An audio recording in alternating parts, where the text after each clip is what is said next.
আসো পিছনের জন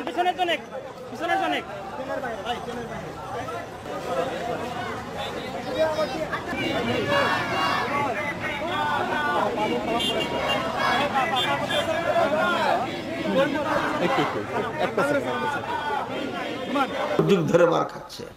মুআবিয়া রাদিয়াল্লাহু তাআলা আনহু নেতৃত্ব দাপটের সাথে দিয়েছেন।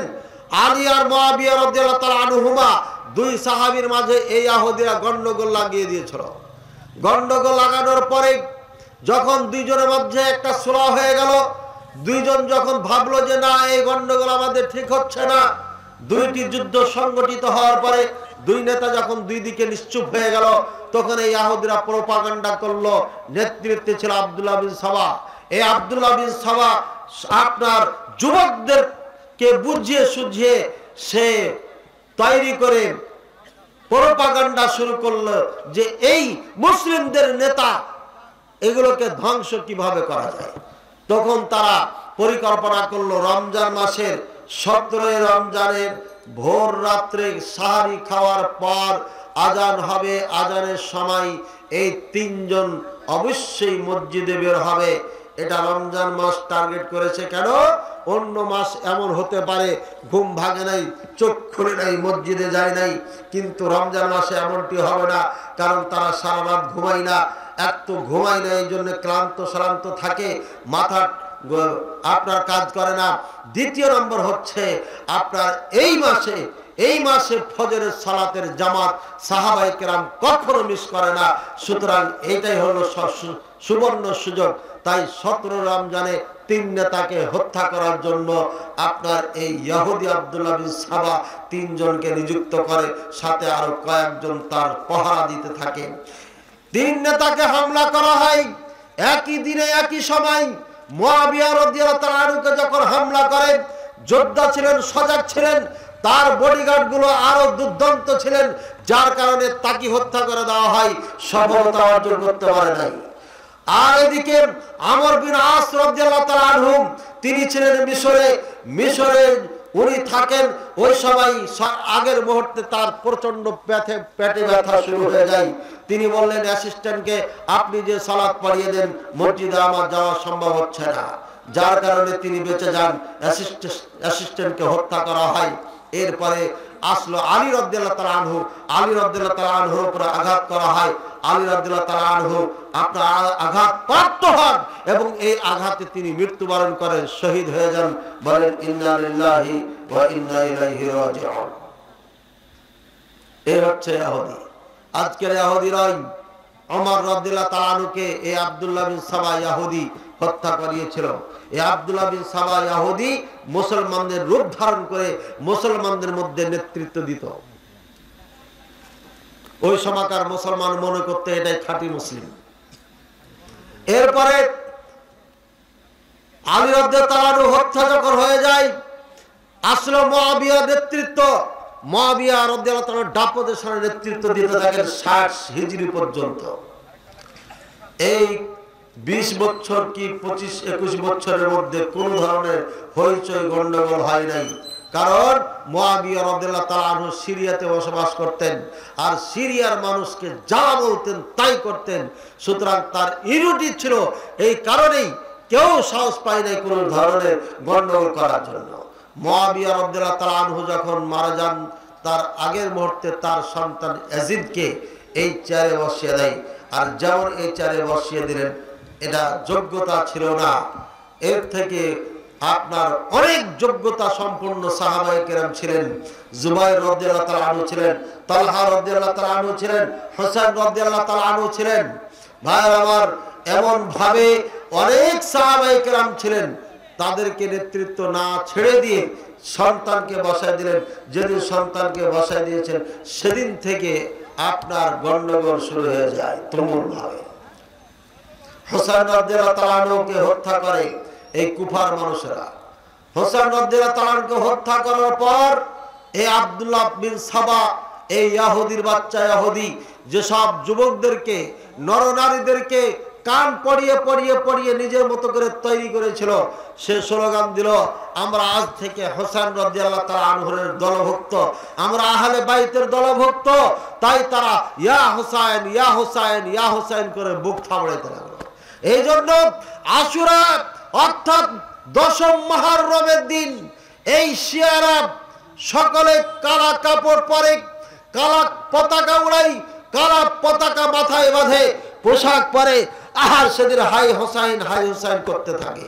আসলে এরা মুসলমান ছিল না, এরা অরিজিনাল ইহুদি। এরাই মুসলমানকে নেতৃত্ব শূন্য করার জন্য যুগে যুগে হামলা করে মুসলমানদের নেতাদেরকে হত্যা করেছে। এই ইতিহাস না জানার কারণে আজকে আমাদের অবস্থা। ভাইয়ের আমার, এই সেদিন থেকে যেদিন আব্দুল্লাহ বিন সাবা ইহুদি এই ফিলিস্তিন থেকে ইসলাম কবুল করে মুসলমানদের মধ্যে ঢুকেছিল, সেদিন থেকেই মুসলমানদের বিপর্যয় শুরু হয়ে যায়। আর সেদিন থেকেই মুসলমান একের পর এক ডিভাইডেড হতে থাকে। ওদিকে শিয়া সুন্নি ভাগ হয়ে গেল। এরপরে আবার দ্বিতীয় ভাগ হলো মুসলমানদের মধ্যে। মক্কা মদিনার যারা আলেম ওলামা ছিলেন তারা ছিলেন আপনার আহলুস সুন্নাহ, অর্থাৎ সুন্নাহ ছাড়া এরা কথা বলতেন না, কোরআন হাদিসের বাইরে যাইতেন না। এরা কেবল বলা হতো আহলুস সুন্নাহ, আহলুস সুন্নাহ, আহলুল হাদিস, আহলুল আসার, এদেরকে এই নামে ডাকা হতো। আর পক্ষান্তরে কুফাই আবু হানিফা রাহিমাহুল্লাহ এবং তার অনুসারীদেরকে বলা হতো আহলুর রায়। এই দুই ভাগ আবার হলো। প্রথমে কি ভাগ হয়েছিল কথা বলেন? শিয়া আর কি সুন্নি। তারপরে দ্বিতীয় ভাগ কি হলো মুসলমানদের মধ্যে? আহলুস সুন্নাহ, আহলুর রায়। মনে রাখেন, দলিল আছে, কেউ যদি মানতে না পারেন আমার সাথে কথা বলবেন, অক্ষর অক্ষরে পড়িয়ে দেবো আপনাকে। ইতিহাস পড়ে শুনে বুঝে লেখাপড়া করে বক্তব্য দিচ্ছি, সুরে বক্তব্য দিনি, যার কারণে সন্দেহের অবকাশ নাই। আহলুর রায় এই দলটি চলতে চলতে চলতে এক সময় আবু হানিফা রাহিমাহুল্লাহ চলে গেলেন দুনিয়ার থেকে। আবু হানিফা রাহিমাহুল্লাহ অনুসারী এবং ছাত্র যারা ছিল, খাস করে আবু ইউসুফ রাহিমাহুল্লাহ জজ হয়ে গেলেন, গোটা পারস্য দেশের জজ। এই ফ্যানটা ঘিরে বসে আছেন কেন? পারস্য দেশের জজ এই আবু ইউসুফ রাহিমাহুল্লাহ একজন খাঁটি মুসলিম, মুসলমানদের গৌরব নিঃসন্দেহে, কিন্তু তার মধ্যে একঘেয়েমি ছিল। হানাফি মাযহাব ছাড়া কোনো আলেমকে জজ হিসাবে নিয়োগ দিতেন না উনি। যার কারণে পারস্য, ইরান, তুরান যত আছে ভারত, এরা হানাফি মাযহাব প্রসার হয়ে যায়। ভাইয়ের আমার, মুসলমান এখানে দুই ভাগ হলো। এরপরে আসলো ইমাম মালিক রাহিমাহুল্লাহ মদিনায়, সেদিন আরেকটা ভাগ হলো, মালিকি নাম দেওয়া হলো।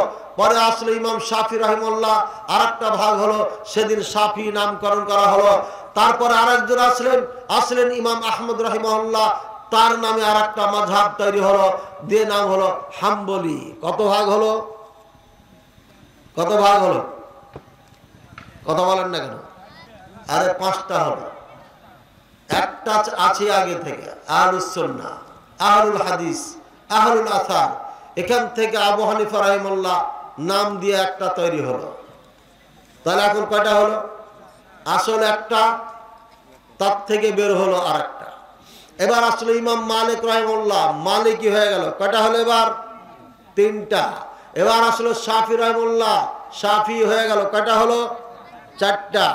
এবার আসলে আহমদ রাহিমাহুল্লাহ, আহমদ বিন হাম্বল, হাম্বলি নামে নামকরণ হলো মাযহাবের। কয়টা হলো এবার? মোট 5টা। আসল কোনটা?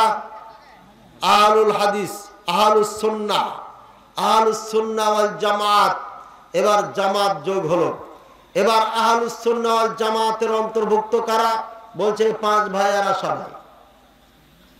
সবাই বড় বড় আলেমদের নামে দল হয়েছে 4টা, কিন্তু এরা সবাই আহলুস সুন্নাহ ওয়াল জামাতের অন্তর্ভুক্ত, আহলুস সুন্নাহ ওয়াল জামাতের বাইরে না। কিন্তু পরবর্তীতে আমাদের এই একঘেয়েমি মুলবিরা মাদ্রাসা তৈরি করে, ভারতের দেওবন্দ নাম দিয়ে আর একটি মাদ্রাসা তৈরি করে বেরিলিনের নাম দিয়ে। এই দুই মাদ্রাসা যেদিন তৈরি হয়ে গেল সেদিন থেকে আহলে হাদিসকে একদম দুশমনের উপরে দুশমন তারা মনে করে। আজ পর্যন্ত আহলে হাদিসকে তারা মেনে নিতে পারে না, যার কারণে ভারত উপমহাদেশের মুসলমানেরা আজ পর্যন্ত এক জায়গায় হতে পারে না। কি বলেন, হয়েছে? হতে পেরেছে? বলবেন হুজুর আপনি দুনিয়ার কোনো খবরই রাখেন না কেন? গতকালকে মার্চ, কি হলো মার্চ বলেন, কিচ্ছু জানেন না। হ্যাঁ কি হলো হুজুর, কালকে কি হলো? ছোট্ট ছেলেটা বলে দিল, মাদ্রাসার ছেলে না তুমি, পাঞ্জাবি পরে আছো, এই ছেলেটা জানেন আপনি জানেন না। এটা হলো মানে আপনি গরু চড়াচ্ছেন আর ছেলেটাকে বড় মোবাইল কিনে দিয়েছেন যে বেটা তুই দেখ নাকি? হ্যাঁ, খোঁজ খবর তো রাখবেন না। মার্চ ফর গাজা, এবার গাজাকে আমরা স্বাধীন করে ফেলেছি। গতকালকে গাজা আমাদের স্বাধীন হয়েছে। নিঃসন্দেহে গণতন্ত্র দেশে এটা ভালো কাজ, আমি খারাপ মনে করছি বলছি না। সমস্ত মুসলমান এক জায়গায় হয়েছে, হয়ে প্রদর্শন করিয়েছে যে আমরা 1000 কিলোমিটার দূর থেকে হলো আমরা মুসলমান ভাই বোনদের জন্য আমরা জীবন দিতে প্রস্তুত আছি, এটা দেখানো হয়েছে, তাই না? কিন্তু জীবন কি দিতে পারবেন ভাই? জীবন দিতে পারবেন? পারবেন? আপনারা পারবেন? এই ভাই গাজার মুসলমানদের জন্য জীবন দিতে পারবেন আপনারা? কে কে পারবেন? হাত উঠান। এই যে ভাই বলছে জাতি পারবো না। আচ্ছা যাইতে পারলে কারা কারা যাবেন? হাত উঠান। হ্যাঁ মোটামুটি সবাই কিন্তু হাত উঠায়নি। পারবেন না কারা কারা? যেতে পারবেন না কারা কারা? যাদের বউ সুন্দরী এরা যেতে পারবে না, বউর ভালোবাসা এরা যাবে না। হাত উঠান। যারা যারা যেতে পারবেন না হাত উঠান। আপনার হাত উঠাবেন না, এরা যাওয়াতে নাই আবার না যাওয়াতে নাই, এরা কোন দলে আছে? হ্যাঁ শরমের কি আছে? এটা একটা ক্লাস, এটা আওয়াজ না। আওয়াজ হলো তো ওই যে সাইকেলের মতো আমিও মারতাম টান, এটা তো আওয়াজ না, এটা ক্লাস। এটা শিখতে হবে। সারা জীবন চিৎকার করে করে গান গেয়ে গেয়ে আওয়াজ করে মাহফিল স্টেজ গরম করে লাভ নাই। শিক্ষা না থাকার কারণে আজকে মুসলমানের অধঃপতন ঘটেছে। আজকে কালকের আপনারা তো সবাই হাত উঠান নাই, বোঝা যাচ্ছে আপনাদের ইমান স্পৃহা একদম জিরোতে চলে গেছে। স্পৃহাটা পর্যন্ত আপনারা হারিয়ে ফেলেছেন কয়েকজন বাদ দিয়ে। কালকে সবাই হাত উঠিয়েছে। একটা পাগলা ছিল, তেমন তার হুঁশ বুদ্ধি নাই, বুঝতে পারছি, সেও 2 হাত উঠিয়েছিল। কিন্তু আপনারা বুদ্ধিমান হয়ে সবাই হাত উঠাচ্ছেন না। যা হোক, একটা ভালো কথা যে হয়তো আপনারা বুঝে সুঝে হাত উঠাচ্ছেন না, যে পারবো না তো আবার কিসের হাত উঠাবো। ঠিক আছে, যারা যারা পারবেন হাত উঠিয়েছেন। গাজা যাওয়া যাবে না, এই জন্য যে ভিসা লাগবে, তাই না? পথ দেখিয়ে দিব। হ্যাঁ সৌদি আরবে ভিসা করে যাবেন, উমরার ভিসা করে দিয়া বর্ডার দিয়ে মারবেন দৌড়, সিরিয়া চলে যাবেন। সিরিয়া যাবেন। সিরিয়া যারা এখন ক্ষমতা আছে, যা বলবেন যে আমি যুদ্ধ করার জন্য এসেছি, আমি মুসলমান, বাংলাদেশ থেকে এসেছি, আপনাকে নিয়ে নিবে। বুঝেছেন? যাওয়ার পথ দেখিয়ে দিলাম। জর্ডান চলে যান, জর্ডান থেকে সিরিয়া যাবেন, সরাসরি গাজা যেতে পারবেন না, সরাসরি গাজায় যেতে পারবেন না। এই ইহুদিরা চারিদিক থেকে ঘিরে রেখেছে, আপনাকে ঢুকতে দিবে না। কথা বলছেন? চাইল্ড ডাউন যারা নিয়ে যাচ্ছে সবাই ঢুকতে পারে না। এই জন্য দেখবেন যে টাকা দিচ্ছে, খাবার দিচ্ছে, একদম ভিআইপি জায়গাতে দিচ্ছে, ভাঙ্গা ঘর দেখাতে পারে না। আপনার থেকে টাকা নিয়ে দিচ্ছে না অনেক ভাই, টাকা যে দিচ্ছে, খাবার দিচ্ছে, ভিআইপি জায়গাতে দিচ্ছে, ওই ভাঙ্গা ঘরে ওখানে পৌঁছতে পারে নাই। আল্লাহ জানে টাকা দিবে না মিশরে বাড়ি বানাবে, আল্লাহ ভালো জানে। কাজে সব জায়গায় টাকা দেওয়া যাবে না। যারা গাজার ওই আপনার যেখানে সমস্ত বাড়ি ঘরকে জ্বালিয়ে পড়িয়ে শেষ করে দিয়েছে, মাটির সাথে মিশিয়েছে, ওখানে দাঁড়িয়ে যে বলতে পারবে আমি এখানে খাবার দিচ্ছি, ওকে টাকা দিয়ে। বলছেন আমাদের দেশ থেকে জিহাদি পার্টি গেছে, 3-4 জন আর 5-6 জন একটা টিম গেছে, কোটি কোটি টাকা নিয়ে ফিলিস্তিনে গেছে। কোথায় গেছে? ফিলিস্তিন গেছে। আরে ফিলিস্তিনে মারামারি আছে, কিন্তু অত মারামারি নাই। ফিলিস্তিন একটা আর গাজা একটা। খাওয়াইতে হবে, পড়াইতে হবে, টাকা দিতে হবে গাজাই, ফিলিস্তিনে না। দুই জায়গায় পার্থক্য আছে, বুঝেন? পার্থক্য বুঝাবো? হ্যাঁ, আমি যেহেতু দুর্গাপুর থানা পুরাটা চিনি না, পুরা দেশের ম্যাপ সম্পর্কে যাদের জানা আছে, ম্যাপ কারা কারা ম্যাপ সম্পর্কে জানা আছে হাত উঠান তো।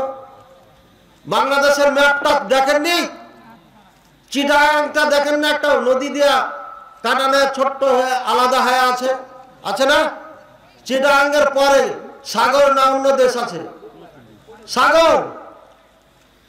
গাজা হচ্ছে চিটাগাং, এরপরে সাগর। পালাইতে হলে সাগর দিয়ে পালাইতে হবে। সাগর দিয়ে পালাইলে ইয়ামানে যেতে পারবে, ওই যে আমার মায়ানমার মনে করেন। আর ফিলিস্তিন হচ্ছে রাজশাহী, নাটোর, নওগাঁ, চাপাই মিলে এটা ফিলিস্তিন। এই দুর্গাপুরে হচ্ছে বাইতুল মুকাদ্দাস। এই দুর্গাপুরে এই শয়তান ইহুদিরা করেছে কি, আপনার এইভাবে ঢুইকা এসে এই বাইতুল মুকাদ্দাসটাকে দখল করেছে। এটা বাইতুল মুকাদ্দাস। আর এই বাইতুল মুকাদ্দাসে, এখানে বাইতুল মুকাদ্দাস সামনে একটা গোল করে দেখবেন যে একটা গম্বুজ আছে, সব পাথর আর পাথর দেখা যায়। টিভিতে দেখালে ওটাই বেশি দেখায়, আর অরিজিনাল বাইতুল মুকাদ্দাসটাকে দেখাই না। কেন দেখাই না? এর একটা কারণ আছে। এত কথা আপনারা হজম করতে পারবেন না। আপনারা হজম করতে পারলেও নেটে যারা দেখবে শুনবে তারা হজম করতে পারবে না, কারণ তারা ইতিহাস জানে না। তারা হচ্ছে আবেগী মুসলমান, তারা আরবি থেকে ইতিহাস নেই নাই। তারা কিছু কিছু মূর্খ স্কলার থেকে ইতিহাস নিয়েছে, যার কারণে আমাদেরকে তারা ভুল মনে করে, আর আমাদেরকে তারা বলে এরা ইহুদির দালাল। খবরদার, সাবধান, মুখ সামনে কথা বলবে। আমরা ইতিহাস জেনে শুনে পড়ে বুঝে কথা বলছি, আর তুমি এই মূর্খ স্কলার থেকে দুই একটা বক্তব্য শুনে তুমি লাপাচ্ছ। তুমি আবেগী মুসলিম, তুমি তলার থেকে জানো না, ওপর থেকে চিল্লাচ্ছ, আর আমরা ভিতর থেকে জেনে শুনে কথা বলছি। ভাই আমার কথা বুঝেছি না বুঝে নাই? নেতা শেষ হয়ে গেল, এরপরে বক্তা আসলে এখানে বক্তার এই চারটাও দখল করে ফেলেছেন, নেতা শূন্য করা হয়েছে। এরপরে ধীরে ধীরে ধীরে নেতা শূন্য যখন হয়ে যায়, উমাবিয়া শেষ হয়ে যায়, আব্বাসিয়ার যুগ শেষ হয়ে যায়, এরপরে চলে আসে শিয়াদের দাপট। এই আব্বাসিয়ার যুগেই শিয়াদের দাপট শুরু হয়ে যায় চরমভাবে। আস্তে আস্তে এই নামে মুসলমান শিয়ারা আপনার এই ভারত উপমহাদেশকে 800 বছর রাজত্ব করেছে। কিছু মুসলমান ফ্রেশ মুসলমানের স্বাধীন করেছিল এই দেশকে, এবং তারা রাজত্ব করেছে। পরবর্তীতে এই ইরানিরা মোগল সম্রাট যেটাকে বলা হয়, এই মোগল সম্রাট হচ্ছে শিয়া, এরা এই ভারতবর্ষে রাজত্ব করে। এবং মুর্শিদাবাদ গেলে পারে এখনো হুসাইনিয়া নামে সাদা বিল্ডিং, একটা বিশাল বিল্ডিং আছে, শুধু 10 মুহররমে ওপেন করা হয় দেখার জন্য। এখানে জেনে দেখতে পাবেন শিয়াদের রাজত্ব এখানে ছিল। ভাইরা আমার, এ হচ্ছে শিয়া। এই শিয়ারা মুসলমানদেরকে যুগ যুগ থেকে হত্যা করে যাচ্ছে, নির্যাতন করে যাচ্ছে, একের পর এক করতে করতে করতে ফিলিস্তিন আজকে হারিয়ে দিয়ে সামান্য এই রাজশাহীর মতো একটা ডিস্ট্রিক্ট নিয়ে ফিলিস্তিন বসে আছে। আর ওই গাজা 23 লক্ষ ওখানে মানুষ আছে, অধিকাংশ শিয়া আছে, বেশিরভাগই শিয়া আছে, সামান্য কিছু সুন্নি মুসলিম আছে। ওইখানেই গন্ডগোলটা চরমভাবে চলছে। সৌদি আরব সহ গোটা বিশ্বে যে স্বীকৃতি দিচ্ছে ফিলিস্তিন রাষ্ট্র হিসাবে, সেটা ফিলিস্তিনকে দিচ্ছে, গাজা না। গাজা একটা ছিন্ন ভিন্ন একটা জায়গা, এখানে তাদেরকে উন্মুক্ত একটা জেলখানা বানিয়ে ইহুদিরা তাদেরকে ঘিরে রেখেছে, কোনো রাস্তা নাই যাওয়ার। বুঝেছি না বুঝে নাই? এটা ফিলিস্তিনের ম্যাপের কথা বললাম, কিভাবে দখল করেছে। আপনারা নেটে সার্চ দিবেন তাহলে পারে পেয়ে যাবেন, বাংলাতে সার্চ দিবেন তাহলে পেয়ে যাবেন। বাংলায় ট্রাই করে দেখেন, আমি বাংলায় দেখি নাই, আরবিতে দেখেছি। এবার দেখেন, এরপরে এই কিয়ামতের আগে আগে যারা বেকুব মার্কা লোক তারা নেতৃত্ব দিবে। দেখেন ইউক্রেন আর রাশিয়ার যুদ্ধ শুরু হয়েছে কিসের কারণে? বেকুবের কারণে। ইউক্রেনের বাদশাহ যিনি, তিনি একজন কমেডিয়ান। কমেডিয়ান মানে বুঝেন? কমেডিয়ান, আরে নাটক টাটক করে না, জোকার। এই জোকার জনপ্রিয়তা হয়ে গেছে। এখন আপনাদের এখানে যদি কোনো জোকার দাঁড়িয়ে যায়, শাকিব খান যদি দাঁড়িয়ে যায়, পাস করবে শাকিব খান? নামি বলেন, বলেন দেখুন। আরে আপনার মা বোন সিনেমা দেখে দেখে বলছে আমার স্বামীর থেকে আমি একে ভালোবাসি। এক বেশ্যা কইতেছে আমার স্বামীর থেকে ভালোবাসি। সাংবাদিক ছাড়ার মানুষ না, ও বলছে যে যদি পেয়ে যান তাহলে কি করবেন? স্বামীর কাজ পার করবেন। না না, ওটা করবো না। শয়তান মেয়ে তুমি, বেয়াদব কোথাকার, তুমি ওটা করতে ছাড়বা?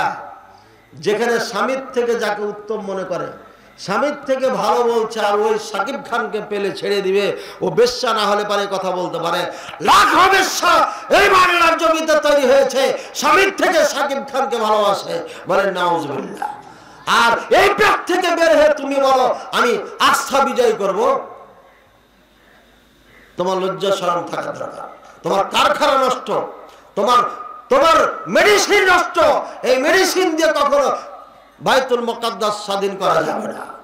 আমার কথাই, মেডিসিন নষ্ট যারা, তারা খারাপ মনে করে, আর কমেন্টে আমাকে গালি দেয়, যে আপনি একাই বেশি বুঝেন আর কেউ বেশি।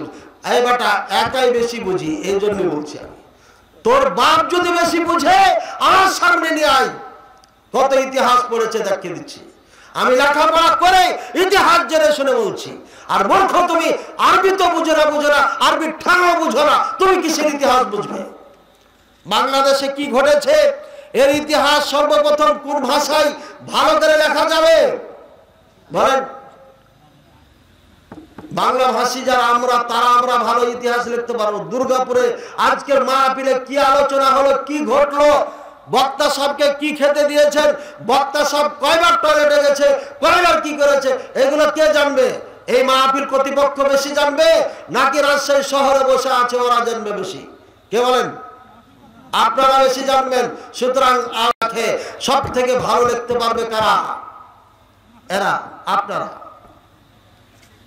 গাজায় ফিলিস্তিনে কি ঘটেছে, মিডল ইস্টে কি ঘটছে, যাদের সাথে ঘটেছে তারা ইতিহাস লিখে দিয়ে গেছে। তোমার বিকৃত ইতিহাস পড়ার আমাদের সময় নাই, এজন্য সাবধান হয়ে কথা বলি। ভাইয়ারা আমার, এই শিয়ারা মুসলমানদেরকে মারতে মারতে মারতে মারতে মুসলমান একের পর এক দেশ হারিয়েছে। এই ইরানি শিয়ারা হাজার হাজার না লক্ষ লক্ষ হাজিদেরকে হত্যা করেছিল। এই শিয়ারা বাইতুল লাহিল হারাম কাবাতে প্রবেশ করে হাজিদেরকে হত্যা করেছিল। এই শিয়ারা হজরে আসওয়াদকে চুরি করে নিয়ে যে 20 বছর পর্যন্ত তাদের কবজায় রেখেছিল, হজরে আসওয়াদ দেয় নাই। ইতিহাস সাক্ষী। এরপরে সৌদি সরকার আসার পরে এই হজরে আসওয়াদকে উদ্ধার করে। আপনি ইতিহাস জানেন না, আর শিয়াদের জন্য আপনি মায়া কান্না করেন। আজকে মার্চ ফর গাজা এই অনুষ্ঠানে আমি দেখলাম, ছবিটা আমার চোখে একবার পড়েছে, তখন মনে হয় 12টা বাজে। দেখলাম আয়াতুল্লাহ খোমেনির ছবি নিয়ে এইভাবে নাড়াচ্ছে একজন। আয়াতুল্লাহ খোমেনির কেন ছবি এখানে আসলো? এটা তো মুসলমানদের সমাবেশ ছিল। আয়াতুল্লাহ খোমেনির ছবি বহন করছো কেন এখানে? কে এটা? আপনি বলতে পারেন এখানে শিয়া সুন্নি সমাবেশ ছিল, তাই সে আয়াতুল্লাহ খোমেনি নিয়ে এসছে। না, আয়াতুল্লাহ খোমেনি হচ্ছে মুসলমানদের সব থেকে বড় দুশমন। তার ছবি এখানে আসতে পারে না। ইহুদির বাচ্চা ইহুদি ইসরায়েলের পতাকা নিয়ে এসে এই সমাবেশে ইসরায়েলের পতাকা দেখাবে আর বলবেন এটা সবার সমাবেশ, এটা হতে পারে না। যারা আমাদের রক্ত পিপাসু, যারা আমাদের রক্ত নিয়ে ছিনিমিনি খায়, তাদের ছবি এখানে তুলে ধরা কোন ধরনের আপনার নিয়মের নিয়মের আওতায় আসতে পারে না। এটা নিয়ম পরিপন্থী, এই সমাবেশের পরিপন্থী। ভাইয়ের আমার, যত কিছু ঘটেছে মুসলমানদের সাথে, এখনো ঘটছে, ভবিষ্যতে ঘটবে, সব আয়াতুল্লাহ খোমেনির জন্ম থেকে শুরু হয়েছে। এর আগে হয়েছে, কিন্তু এ আসার পর একটা দেশ করে ফেলেছে, তার নাম ইরান। এটা ছিল না তাদের। বিচ্ছিন্ন ভাবে তারা মুসলমানদের উপর জুলুম অত্যাচার করেছে। ভাইয়ের আমার, এই ইরান আপনার আমেরিকাকে ডেকে এসে আফগানিস্তানকে দখল করেছে, করেনি? করেছিল না করেনি? তালেবানদের ঠেলায় ছেড়ে পালিয়ে গেছে। এরপরে আমেরিকাকে দিয়ে সাদ্দামকে হত্যা করে ইরাকের মতো একটা শান্তিপূর্ণ দেশকে দখল করাইছে ইরান। এই ইরান কেন দখল করাইছে? সাদ্দাম যদি বেঁচে থাকে মুসলমানদের শক্তি বেড়ে যাবে। এখানে তেলের খনি আছে। আমেরিকাকে বলেছে, এ চাচাতো ভাই, তাড়াতাড়ি আয়, ইরাক দখল কর, ইরাকের মধ্যে অনেক সম্পদ আছে, আর তোর ঘাঁটি বানা, তাহলে মিডল ইস্ট শাসন করতে পারবি। এই ইরান ডেকে নিয়ে এসেছে, এই শিয়ার বাচ্চা শিয়ারা ডেকে নিয়ে এসে ইরাক দখল করেছে।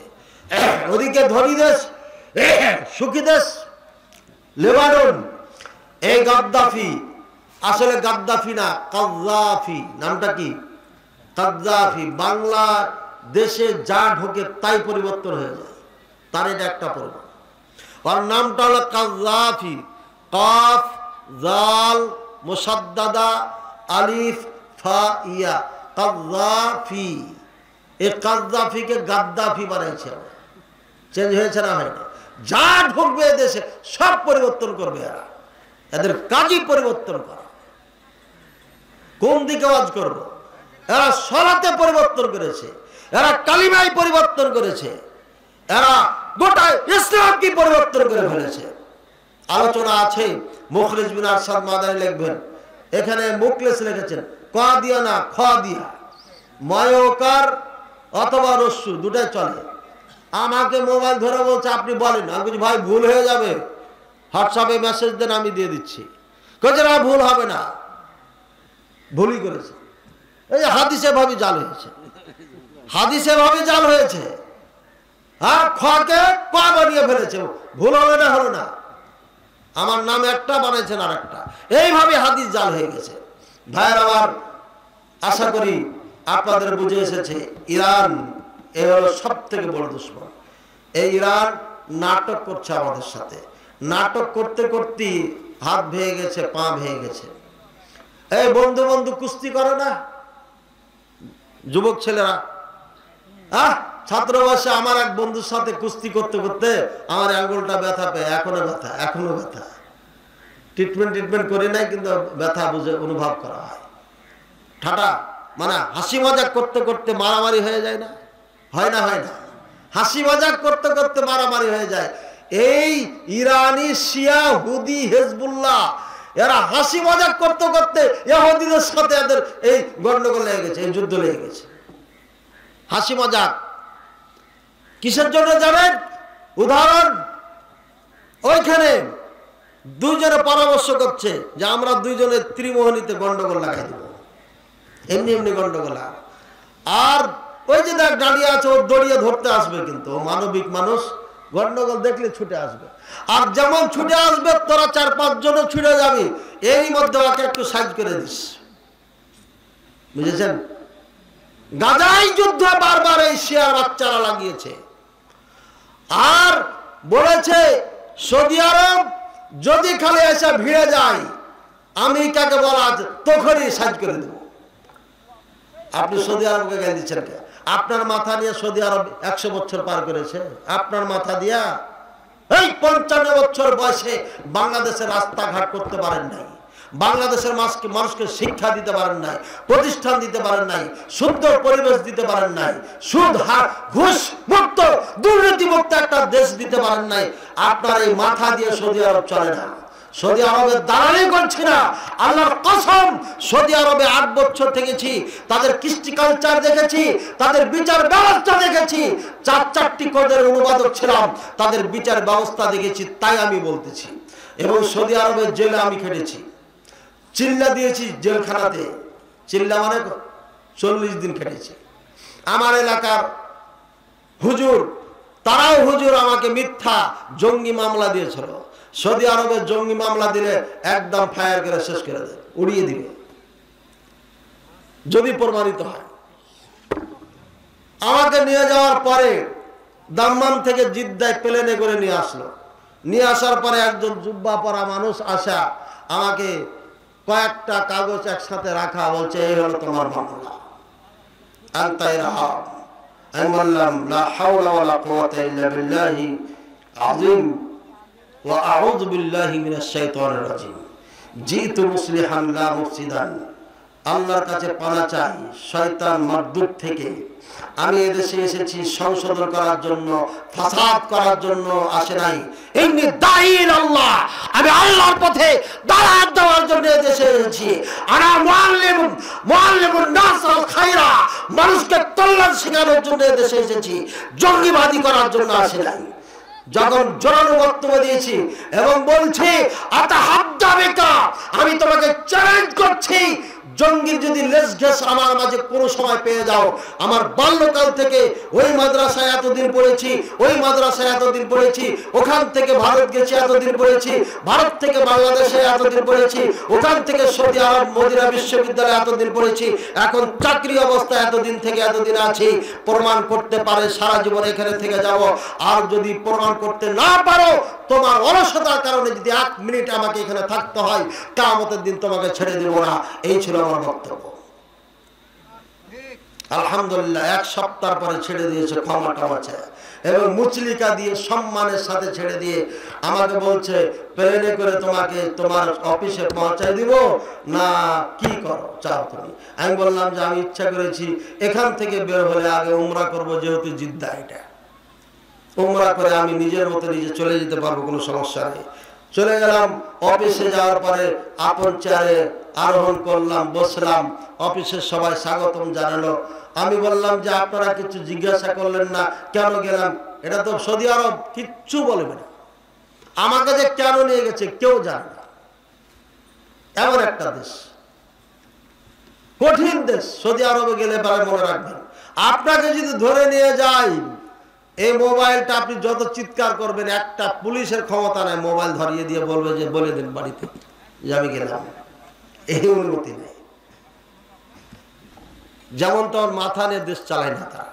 যা হোক ভাইয়ের আমার, ওই দেশের কৃষ্টি কালচার আমি জানি। জেল খাটার পরেও এই দেশের পক্ষে কথা বলছি, এই জন্য যে তাদের চরিত্র দেখেছি। তারা আমার সাথে একটা কটু কথা বলে নাই, জোরে কথা বলে নাই, আমাকে আদালতে পর্যন্ত নেয় নাই। আমাকে এই ঘরের মধ্যে বসে আমার থেকে শুনে যখন পরিষ্কার হয়েছে, 1 সপ্তাহ পরে এসে আমাকে মুক্ত করে দিয়েছে সসম্মানের সাথে। ভাইয়ের আমার, আরো লম্বা কথা আছে। যা হোক, এই হলো সৌদি আরবের কৃষ্টি কালচার, যেখানে বিন্দু পরিমাণ কাউরির উপরে জুলুম করা হয় না। কোনো প্রবাসী ভাই যদি জুলুমের শিকার হন, তাহলে মনে রাখবেন আপনার না বুঝানোর কারণে হয়েছে এটা।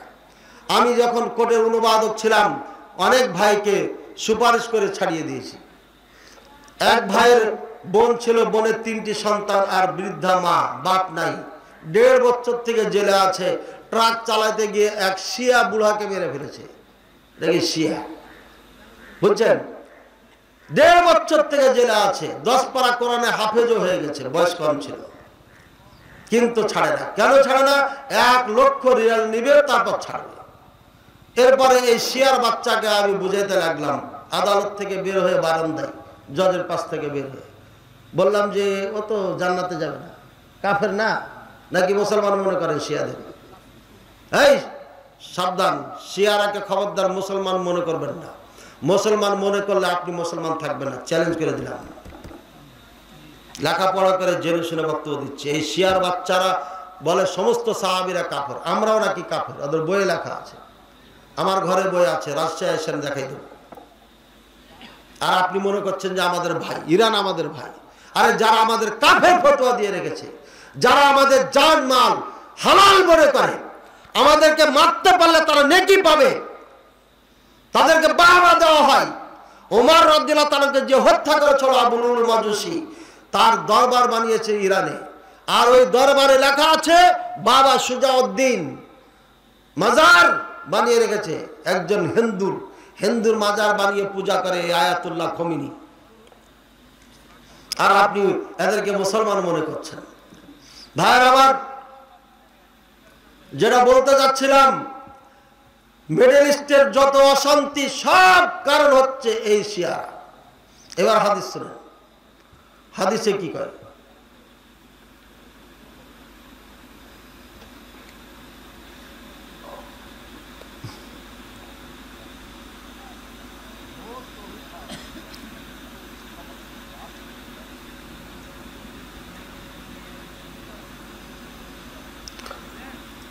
অনেক ওয়াজ এখানে আছে, করবো না, এগুলো গতকালকে করেছি, না তো বলবে খালি একই ওয়াজ করে, বুঝছেন? যা চলে যাও, চলে যাও, চলে যাও, এত ওয়াজ করা যাবে না। দেখি এখান থেকে করা যায়। عن عبد الله بن عمر رضي الله تعالى عنهما أنه قال كنا عند رسول الله صلى الله عليه وسلم قعودا فذكر الفتن فأكثر ذكرها حتى ذكر فتنة الأحلاس فقال قال يا رسول الله وما فتنة الأحلاس؟ قال هي فتنة حرب وحرب ثم فتنة السراء دخلوها أو دخلوها من تحت قدمي رجل من أهل بيتي يزعم أنه مني وليس مني إنما ولي المتقون ثم يصطلح الناس على رجل قورك على ضلع ثم فتنة الدهيماء لا تدع أحدا من هذه الأمة إلا لطمته لطمة فإذا قيل انقطعت تمادت يصبح الرجل فيها مؤمنا ويمسي كافرا حتى يسير الناس إلى فسطاطين فسطاط إيمان فسطاط إيمان لا نفاق فيه وفسطاط نفاق لا إيمان فيه إذا كان ذاكم فانتظروا الدجال من اليوم أو غد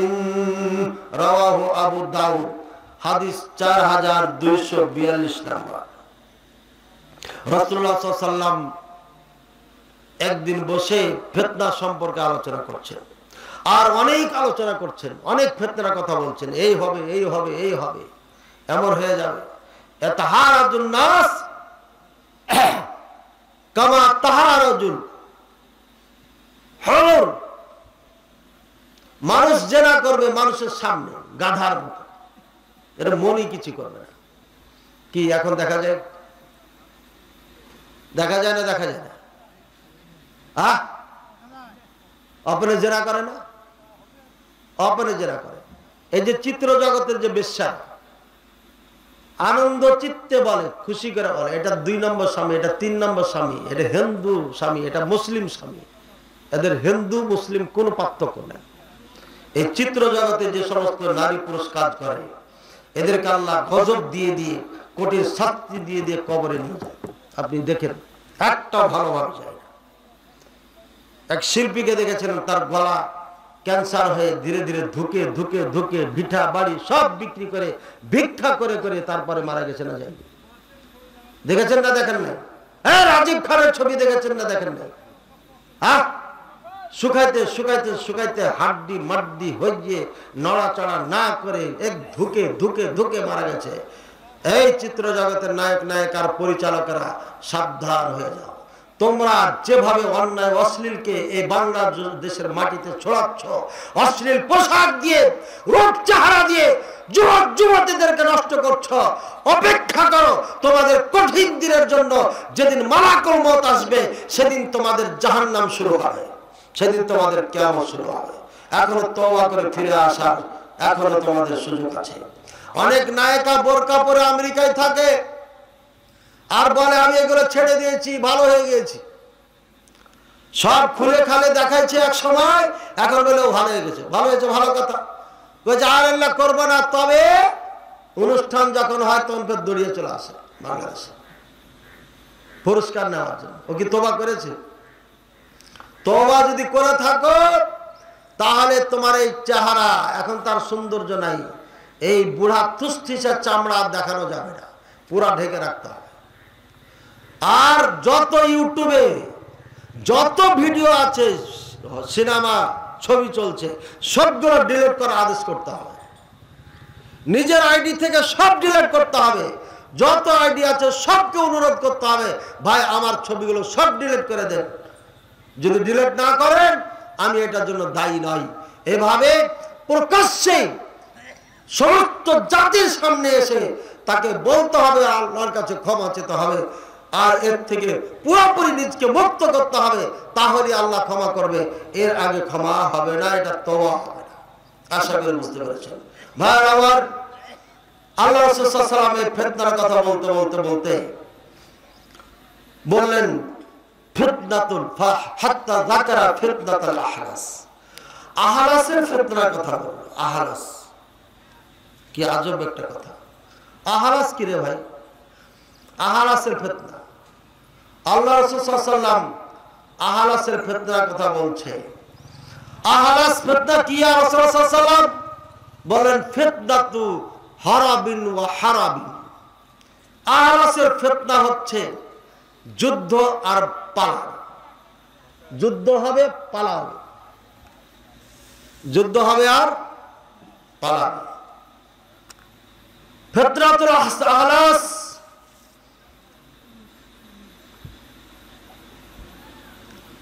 যুদ্ধ হবে আর পালাবে। আল্লাহ আকবার, কঠিন হাদিস এটা। আহলাস কি জিনিস? হেলসের বহুবচন আহলাস। আহলাস হচ্ছে উটে যে চাদরটা থাকে, যেটা বিছানা দেওয়া হয়, উটের পৃষ্ঠের উপরে দিয়ে কোন কাপড় টাপড় দিয়ে বসে, এইটাকে বলা হয় আহলাস, হেলস। এখান থেকে আহলাস, এটার সাথে সম্পর্ক কি? এই কাপড়টা যেমন উটের পিঠ থেকে বিচ্ছিন্ন হয় না, ঠিক এই ফিতনাটা এমন হবে, এটা বিচ্ছিন্ন হবে না, লাগাতার থাকবে, থাকবে থাকবে থাকবে থাকবে।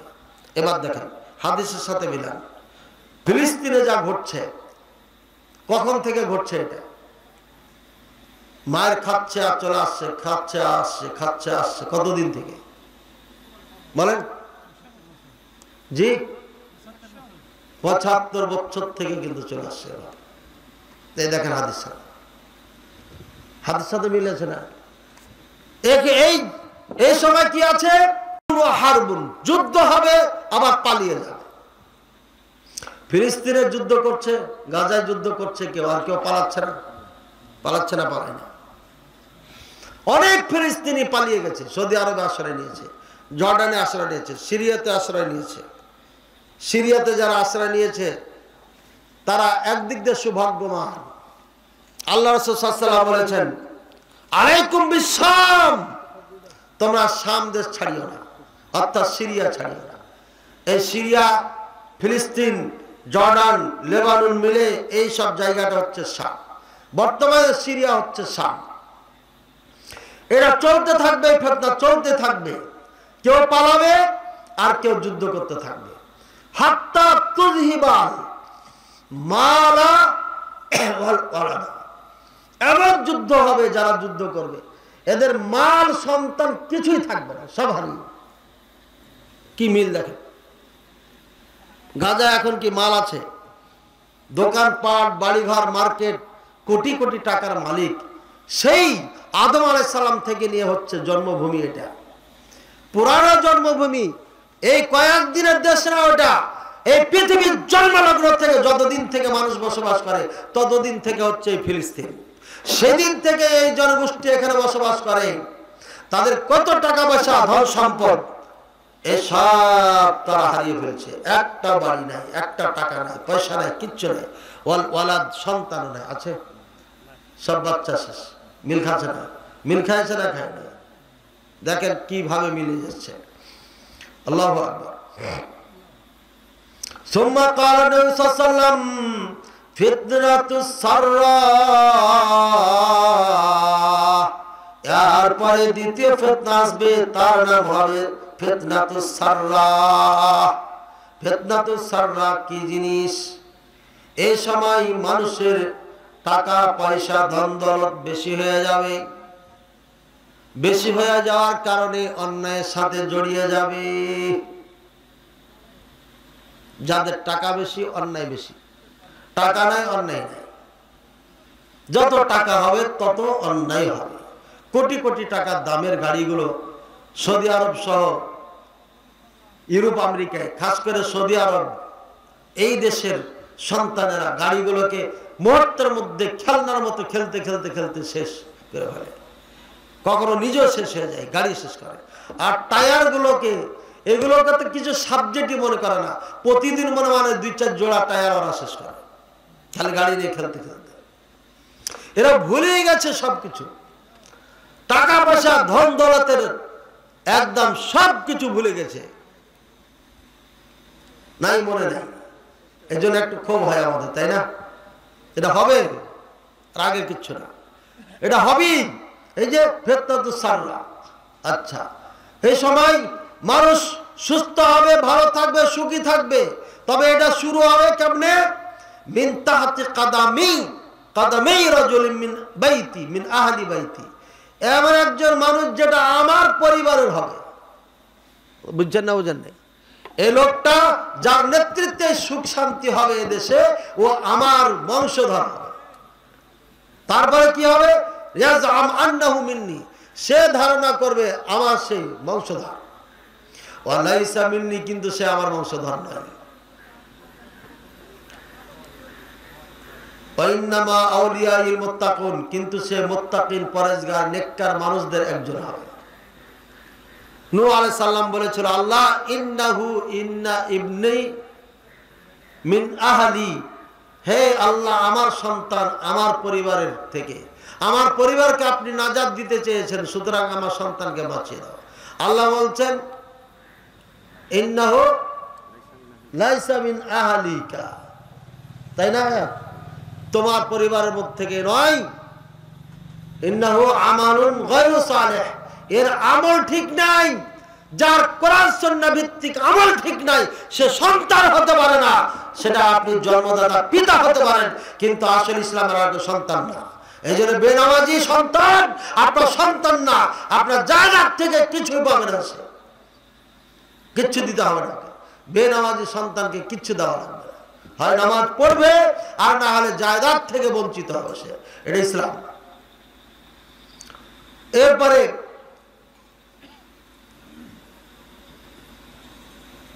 সায়াসা ফি সারাতিহা রাজুলুন ইয়ামতাদ্দু নাসাবুহু ইলা রাসূলিল্লাহি সাল্লাল্লাহু আলাইহি ওয়াসাল্লাম সুম্মা তাবাররা নবী সাল্লাল্লাহু আলাইহি ওয়াসাল্লাম মিন নাসাবিহি হাদা লিআন্না সালাতা আল্লাতী বাইনা নবী সাল্লাল্লাহু আলাইহি ওয়া বাইনা রাসূলিহি হিয়া তাকওয়া আল্লাহি আযজা ওয়া জাল্লা। ক্বালা রাসূলুল্লাহ সাল্লাল্লাহু আলাইহি ওয়াসাল্লাম সুম্মা ইয়াসরা আন-নাস আলা রাজুলিন কাওরাক আলা যারাইন ইয়াসতামিউনা ইলা বাইআতি রাজুলিন লাইসা আহলান লিতিলকাল বাইআ।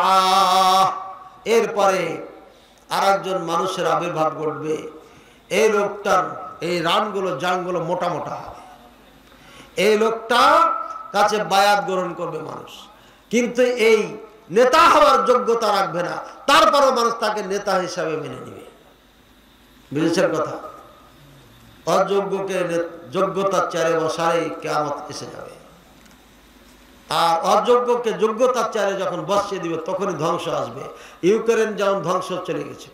এই বোকা না হলে আমেরিকার কথা শুনে রাশিয়ার মতো পরাশক্তির সাথে যুদ্ধ জড়াইত না, হাতে ধরে জড়াইছ আমেরিকার কথা শুনে শুনে। এরপরে এই লোকটার কাছে বায়াত গ্রহণ করবে। এই বায়াত গ্রহণ করার পর মানুষের পদস্খলন ঘটবে। এরপরে আরেকটা ফিতনা শুরু হবে, যার নাম ফিতনাতুদ দুহাইমা। ফিতনাতুদ দুহাইমা এটা মারাত্মক এবং কঠিন ফিতনা হবে। এই ফিতনা হবে কালো, ছেয়ে ফেলবে গোটা বিশ্বকে। এটা অর্থাৎ জুলুম, অত্যাচার, নিপীড়নের রোল চলতে থাকবে গোটা পৃথিবী জুড়ে। লা তাদউ আহাদান মিন হাযিল উম্মাহ ইল্লা লাতামাতহু লাতমা। এই জুলুম, অত্যাচার কোন উম্মতের কোন ব্যক্তিকে ছাড়বে না, সবাইকে এই গ্রাস করবে। এত তার কঠিন আপনার জুলুম, অত্যাচার এই সমাজে চালু করবে। সে প্রত্যেকটি মানুষকে গ্রাস করবে। কুল্লামা যান্নান নাস ইনকাদাত তামাদাত। যখন মানুষ মনে করবে এবার থেমে গেছে, হঠাৎ করে না, আবার চালু হয়ে গেছে। এবার বলেন, গাজাতে যুদ্ধ থেমেছিল না? থেমে না। শান্তিতে গাজার মানুষ দৌড়িয়ে ফিরে যে কি আনন্দ করছিল। বাড়ি নাই, ঘর নাই, টাকা নাই, পয়সা নাই, খাওয়া নাই, দাওয়া নাই, তারপরও নিজের মাতৃভূমি নিজের বাড়িতে আসতে পেরেছে। বাড়ি নাই, ভিটাটা আছে, তাই তারা আনন্দে ভরপুর হয়ে গেছে, আনন্দে সিয়াম পালন করছিল। এরা মনে করছে এবার শেষ, আর যুদ্ধ হবে না। আর হঠাৎ করে এই মালউন মাগদুব আলাই এই শয়তান নেতানিয়াহু আবার হঠাৎ করে আপনার এমন ভাবে আক্রমণ শুরু করে যে একটা মানুষ আপনার 100 ফিট উপরে পর্যন্ত বোমার আঘাতে উড়ে চলে যাচ্ছে, পাখির মতো আপনার কীট পতঙ্গের মতো উঠছে। আর গোটা বিশ্বের মুসলমান চাইছে আমরা তামাশা দেখতেছি। এবার ঘটছে, বন্ধ হয়ে গেছে, মনে হচ্ছে বন্ধ হয়ে গেছে, আর হবে না, আবার ঘটেছে। ভাই আমার, এবার এভাবে চলতে থাকবে, চলতে চলতে চলতে চলতে আবার একটা সময় আসবে, ইসবিহুর রাজুলু মুমিনান ওয়া ইউমসি কাফিরান। সকালে একজন মানুষ মুসলিম হয়ে জন্ম নাকি সকাল করবে, আর সন্ধ্যায় সে কাফের হয়ে যাবে, ঈমান ঠিক থাকবে না। ইউমসি মুমিনান ওয়া ইসবিহু কাফিরান, সন্ধ্যায় মুমিন হয়ে এসে সন্ধ্যা করবে, সকালে উঠার পরে দেখবেন ও কাফের হয়ে গেছে। এইভাবে মানুষের মধ্যে পরিবর্তন ঘটে যাবে। এই বিপর্যয় মুসলমানদের মধ্যে যখন ঘটবে, এই কঠিন সময় যখন আসবে, তখন মানুষের মধ্যে দুই ভাগে ভাগ হয়ে যাবে। ফুস্তাতুন, এখানে দুই ভাগে ভাগ হয়ে যাবে। ইয়ানকাসিমুন নাস তিলকাল ফিতনা ইলা ফারিকাইনি, দুই ফারিক হয়ে যাবে। ফারিকুল ঈমান খালিস ফ্রেশ মুসলিম হবে একদল, ও ফারিকুল মুমিন মিনান নিফাক, ফারিকুল নিফাকিন খালিসিন, আর দ্বিতীয় হবে অরিজিনাল মুনাফিকের দল হবে। দুই দলে ভাগ হয়ে যাবে, একদল ফ্রেশ খাঁটি মুমিন হবে, আর একদল খাঁটি মুনাফিক হবে। এই খাঁটি মুনাফিক কারা আপনারা কি বলতে পারবেন? ফাইদা কানা যালিকুম যাকুম, যখন এটা হয়ে যাবে, ফাইদা যাহারা ফিকুম যালিকা, যখন এই অবস্থায় উপনীত হবে, ফান্তাযিরুস সাআ দাজ্জাল, তখন তোমরা দাজ্জালের অপেক্ষা করো। এবার বলেন, এই দল বের হয়েছে না হয়নি? মুনাফিক, খালেস মুনাফিক আর খালেস মুমিন, এটা হয়েছে না হয়নি? বলেন, অর্ধেক হয়েছে, এক সময় ফুল হয়েছে, পুরা হয়েছে। শিয়ারা অরিজিনাল মুনাফিক, খালেস মুনাফিক। খালেস মুনাফিক কাফের, মুনাফিক কাফের থেকে মারাত্মক, ওকে আর কাফের বলার দরকার নেই।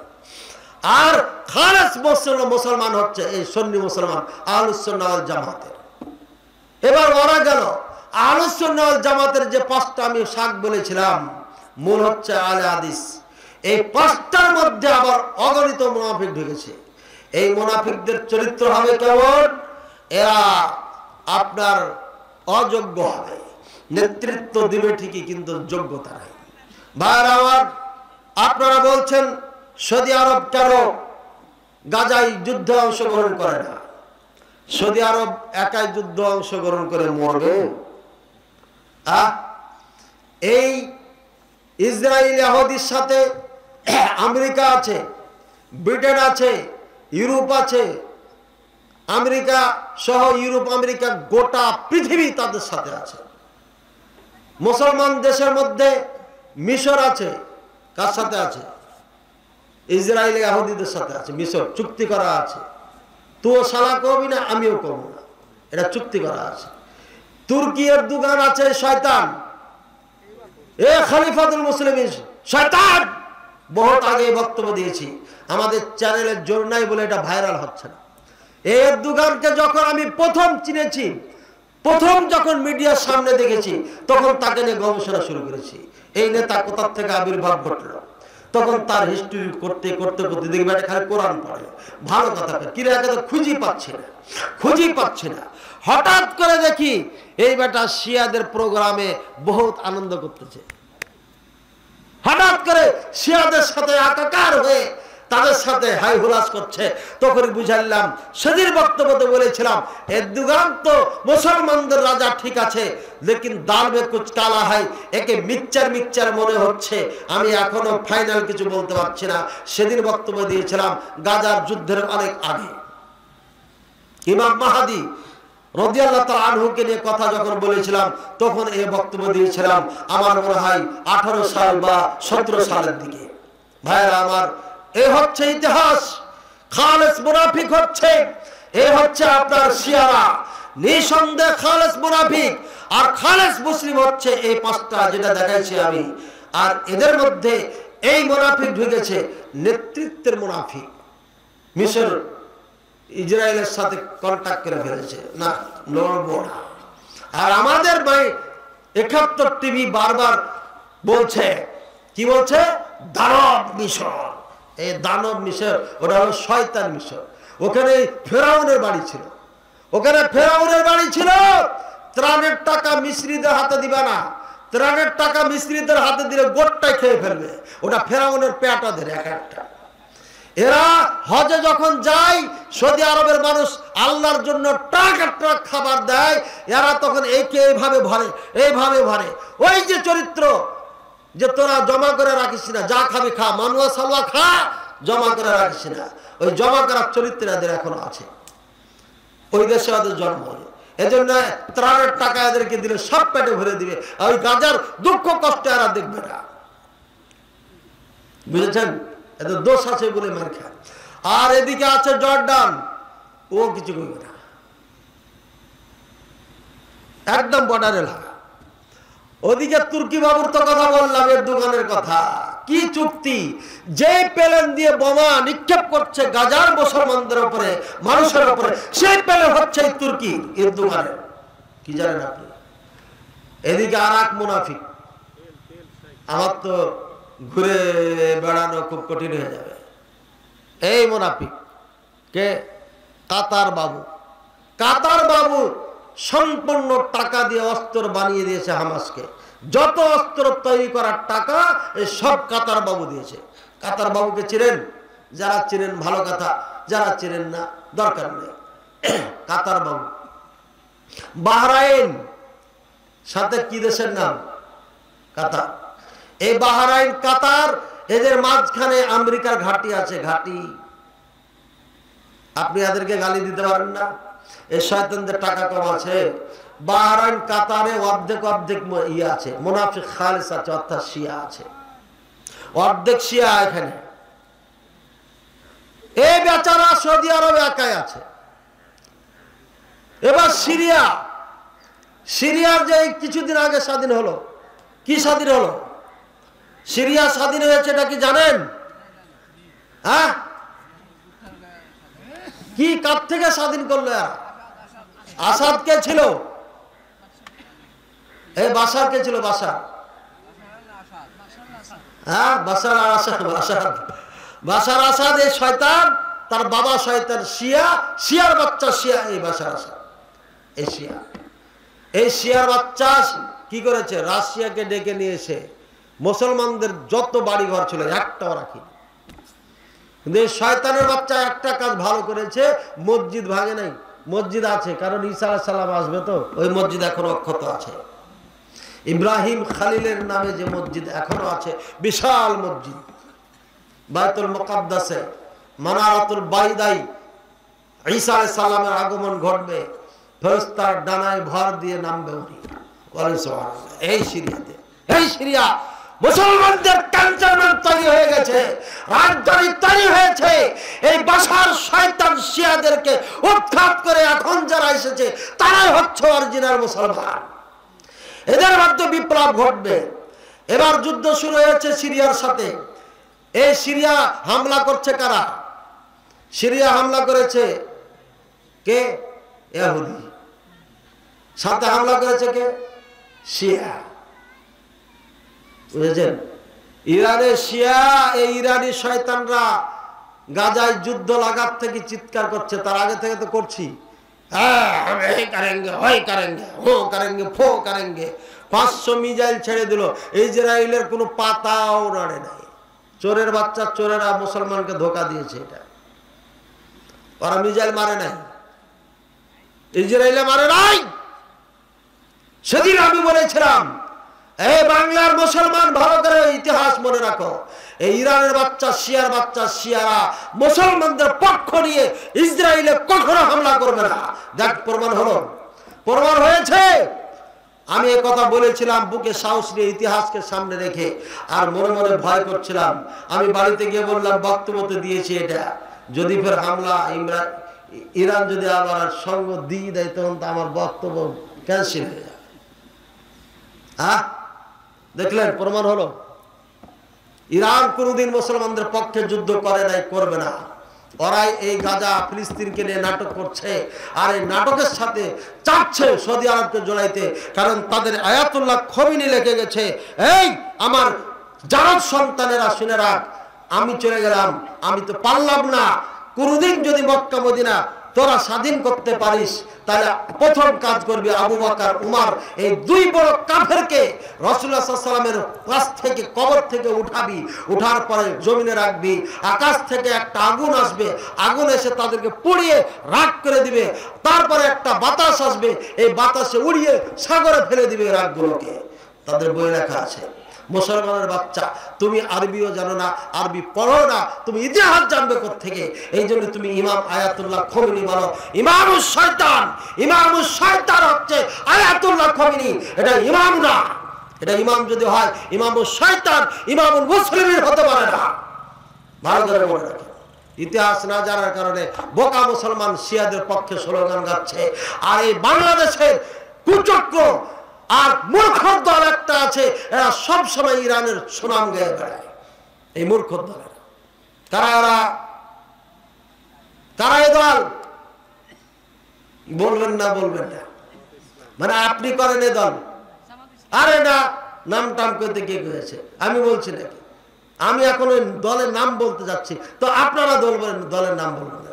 ওই দলের পরিচয় আপনি সৌদি আরবের সুনাম বলবেন, সৌদি আরবের কি করবেন? সুনাম গাইবেন, আর ইরানের বিপক্ষে বলবেন। দেখবেন ও তেলে আগুনে জ্বলে পড়বে।